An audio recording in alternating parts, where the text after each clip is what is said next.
shining with the light of the sun and the moon.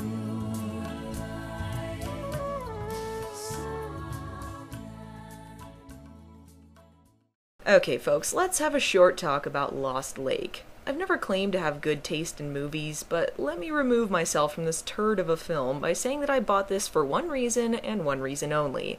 Neil Dixon, star of She-Wolf of London, has a supporting role in this. Unlike Kate Hodge, I really have trouble finding other works with Neil Dixon in them that I can get into. I think Biggles was probably his most interesting feature, and he was reduced to a supporting character despite having the movie named after him. I guess he did have a cameo in Romeo and Michelle's high school reunion, if that counts for anything. Anyway, what is Lost Lake? Lost Lake is a movie from 2003, also known as Peak Experience. It is the worst movie, with one of the greatest endings I have ever seen. Stick with me here, I promise it's worth it. What's it about?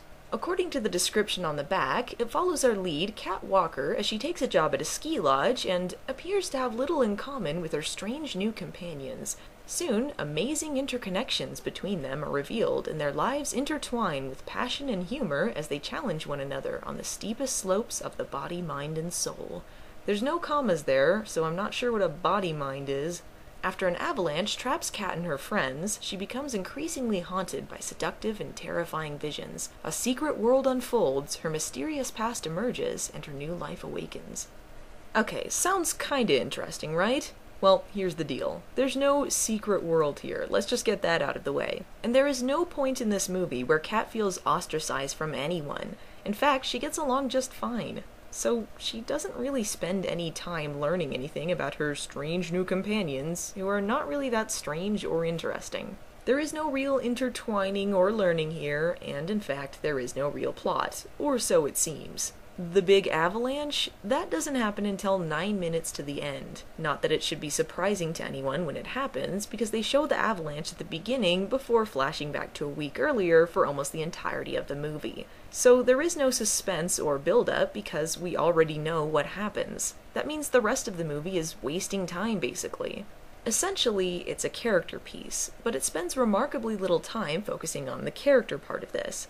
Kat is a girl who travels the world looking for adventure, and occasionally she has dreams about having sex with a Native American guy or something. She goes to the lodge and meets two rival ski guys, one of whom she has sex with, the guy who owns the lodge, and a professor who has brought his young student there to have sex. The rest of the movie is scene after scene of stunt doubles skiing, conversations about nothing, and, well, yeah, you get the picture. It's about as plotless as it comes. I began to wonder just who this was meant to appeal to, or what the purpose was, when the last 3 minutes happened.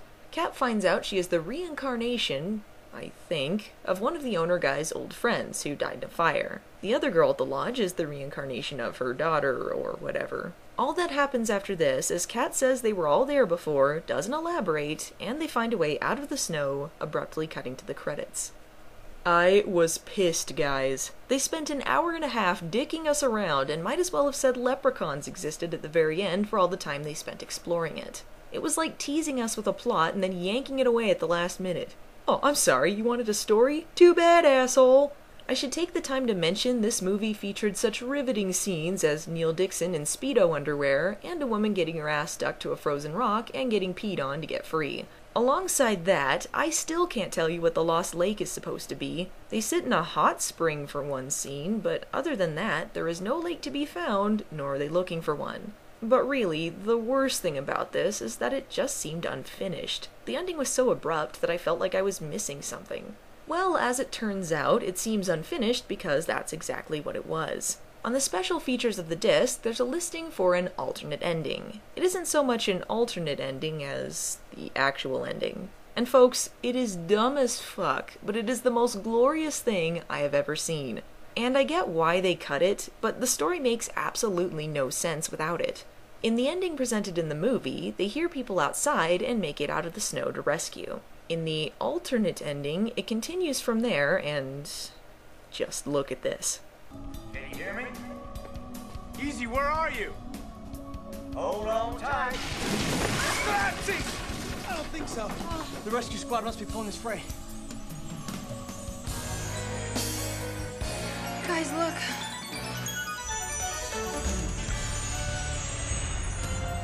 Beautiful. Cool. Easy, what's happening? Easy does it. You'll be out in a jiffy.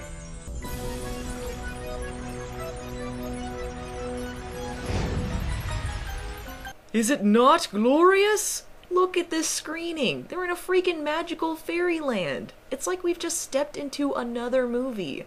Okay, so get this. This is the actual ending to this. They all died. They didn't make it. Now they've stepped into some alternate dimension, I guess, where Lodge Owner Guy is some Willy Wonka type who runs everyone's lives like a game. Heaven and hell exist there, but also other worlds, and everyone can choose to live their next life wherever they want to. Oh, come on, who's going to choose hell in this scenario? This is the most batshit insane thing I've ever seen, but it also totally rounds out the movie. Hear me out. After the avalanche, Neil Dixon's character reveals that his theory on sparticles that would have won him the Nobel Prize was actually stolen from some stoner. It's stupid, and in the ending, where everyone lives, doesn't mean a damn thing. Kat's visions and revelation that they had past lives in that cabin doesn't mean anything either, since it doesn't get another mention or thought. Well, I'm probably the worst person to inform you about this, but I'll try my best. Sparticles are a real thing with a stupid name. It ties into the theory of supersymmetry, which basically says that elementary particles, that is, particles that can't be broken down and are the building blocks of the universe, have doubles, or shadow particles, that are exactly the same.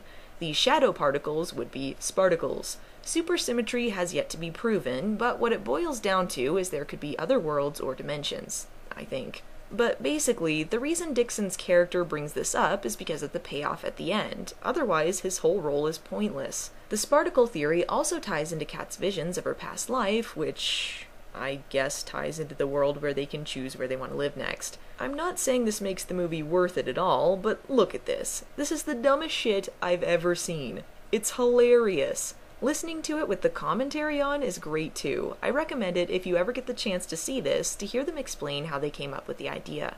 So, Neil Dixon dancing around in Sparticle Land. That's really the best ending for one of the worst movies. Otherwise, it's a drawn-out set piece of basically nothing. It would have been better if Dixon had been the Cowabunga Killer and taken out the teens one by one.